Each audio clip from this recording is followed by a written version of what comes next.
कुम्भनदास जी के चरित्र में ऐसी एक कथा आती है कि श्री कुम्भनदास जी बहुत अकिंचन थे। उनके घर में धन संपत्ति नहीं थी। ठाकुर जी साक्षात प्रकट होकर उनकी गोद में बैठ करके खेलते थे। एक दिन ठाकुर जी उनकी गोद में बैठे थे और श्री कुम्भनदास जी तिलक लगा रहे थे। तो कहते हैं कुम्भनदास जी के घर में आरसी भी नहीं थी, शीशा भी नहीं था। कुम्भनदास जी तिलक कैसे लगाते थे? दो उपाय थे कुम्भनदास जी के। कठौते में जल भरते थे, उसमें अपना प्रतिबिंब देखते थे जल के अंदर, और प्रतिबिंब देख के फिर तिलक लगाते थे। या फिर ठाकुर जी किसी दिन खेलते खेलते उनकी गोद में आ जाते और गोद में बैठे बैठे ठाकुर जी बताते, हाँ कुम्भना यहाँ से सीधा ले चल लगो, अब यहाँ नीचे तने घुमाए थे, अब यहाँ तने ऊपर कर, बीच में यहाँ कोने कर, अब यहाँ कर। ठाकुर जी तिलक लगवाते थे कुम्भनदास जी का। कुम्भनदास जी के चरित्र में आता है कि श्री कुम्भनदास जी जब अपने खेत में हल जोतते थे तो ठाकुर जी ऐसे अपनी पीतांबरी में अनाज आदि जो भी होता था वो लेके स्वयं डालते हुए चलते थे कुम्भनदास जी के साथ। पर कुम्भनदास जी ने कभी ठाकुर जी से कोई याचना नहीं की। एक दिन की बात है, कुम्भनदास जी अपने खेत में हल जोत रहे थे, ठाकुर जी पीछे ऐसे उड़ाते हुए चल रहे थे सब बीजों को। इतने में मंदिर का घंटा बजा और जोर जोर से जैसे घंटे बजने लगे तो कुम्भनदास जी ने तुरंत हल छोड़ा, हाथ धोने लगे, पांव में जल डालने लगे, मुख पहुंचा और तुरंत मंदिर की ओर भागने लगे। ठाकुर जी बोले, ए कुम्भना कहां जा रहा है? जय जय दर्शन को समय है गया, मंदिर जा रहा हूं। बोले, तू भी कुम्भना कैसे भाग रहा? मैं तेरे संग यहाँ खेत में खड़ा हूं, तेरे संग हल जुतवा रहा हूं और तू मंदिर में भाग रहा हूं मेरे दर्शन को। कुम्भनदास जी बोले, जय जय यहां तो आप अपनी इच्छा से आते हो, आज आते हो, कल आओगे कि नहीं इसका कोई प्रमाण थोड़े। और कल मुझसे कोई अपराध हो गया, परसों मुझसे कोई अपराध हो गया तो क्या पता आप मुझसे मिलना ही बंद कर दो। पर मंदिर में तो आपको आचार्यों ने बैठाया, वहां से आप कहीं नहीं जाओगे, इसलिए मंदिर दर्शन में कभी नहीं छोड़ सकता, क्योंकि आप मेरे प्रेम से भले ही यहां आ जाओ, मंदिर में तो आप सदा विराजोगे, इसलिए मैं तो वहीं दर्शन करूंगा। ठाकुर जी संग रहते थे उनके, लेकिन वो फिर भी मंदिर में जाते थे। कभी ठाकुर जी से याचना नहीं करी कि मेरे परिवार को एक समृद्ध बना दो, मेरे घर पर एक व्यवस्था करवा दो, कभी नहीं। एक दिन कुम्भनदास जी की गोद में ठाकुर जी बैठे थे तो कुम्भनदास जी की दाढ़ी से खेल रहे थे ठाकुर जी छोटे से।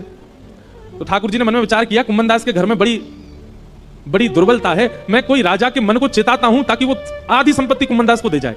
तो ठाकुर जी एक बड़े बादशाह, एक बड़े राजा के स्वप्न में गए और स्वप्न में जाकर के ठाकुर जी ने आज्ञा कर दी, बोले तेरी मनवांछित इच्छा जो तू चाह रहा है, तेरे महल में ये काम हो जाए, तेरी पत्नी के एक बालक हो जाए, सब पूर्ण हो जाएगा, लेकिन उसके लिए तुझको एक काम करना पड़ेगा। अपनी इतनी संपत्ति गिरिराज जी लेके जा और श्री गोवर्धन में कुम्भनदास जी हैं उनको जाके भेंट करके आ, संपत्ति भेंट करने से तेरे काम पूरे हो जाएंगे।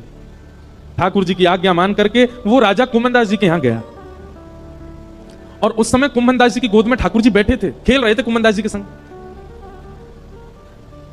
और ठाकुर जी कुम्भनदास जी से कह रहे, कुम्भनदास जी बोले, हाँ जय जय बोलो।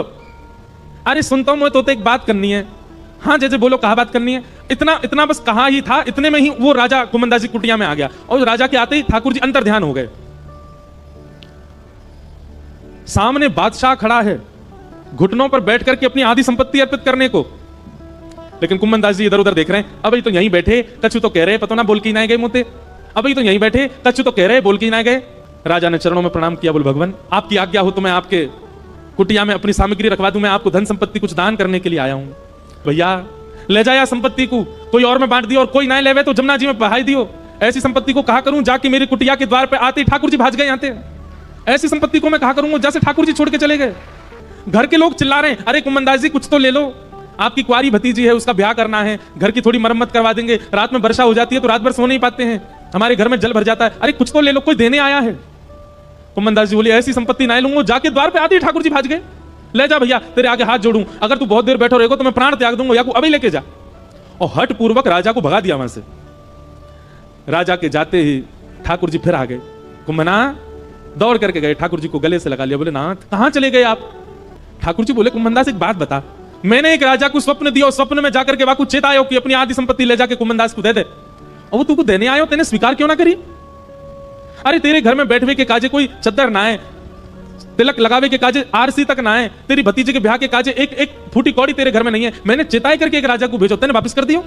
जय जय आप सत्य बताइयो, राजा के आते ही आप अंदर ध्यान है गए। राजा जितनी संपत्ति लेकर के आयो, यदि मैंने वो स्वीकार कर ली होती, अपने घर में धर ली होती, अपने घर में लगा दी होती, तो आपको ये लगती अब तो कुम्भनदास पे खूब संपत्ति आ गई भैया, अब ये अपना घर बना लेगा, सब काम कर लेगा, और आप जो गए थे वो आते ही नहीं लौट करके। पर मैंने उस संपत्ति को स्वीकार नहीं किया तो आप पूछने के लिए दोबारा आ तो गए मेरे घर पर। यह मेरा सौभाग्य है कि मेरे ठाकुर जी फिर प्रकट हो गए। आपको लगती कि भैया यहाँ पे तो अब सुख समृद्धि है, अब अपने आप सब गुजर बसर कर लेगो। अरे लाचार बालक को बार बार मां ध्यान क्यों देती है? वो बालक चलने लग जाए, फिरने लग जाए, बोलने लग जाए, तो मां धीरे धीरे उसको अपनी जिम्मेवारियां समझाने लगती, तू अब खुद चला कर, खुद उठा कर, खुद तैयार हुआ कर, खुद भोजन किया कर। लेकिन वो बालक लाचार ही रहता है, तो लाचार बालक को मां गोद से छोड़ती नहीं। नाथ, मुझे केवल एक ही कामना है आपसे कि मुझे कभी संपत्तिवान मत बनाना, मुझे कभी योग्य मत बनाना। क्यों? बोले मैं असंपत्तिवान रहूंगा तो मैं स्वयं को लाचार मानूंगा, और मुझे लाचार जान आप सदा मुझे अपनी गोद में ही रखोगे नाथ, इसलिए मुझे ऐसे ही रहने दो, मुझे योग्यता नहीं चाहिए।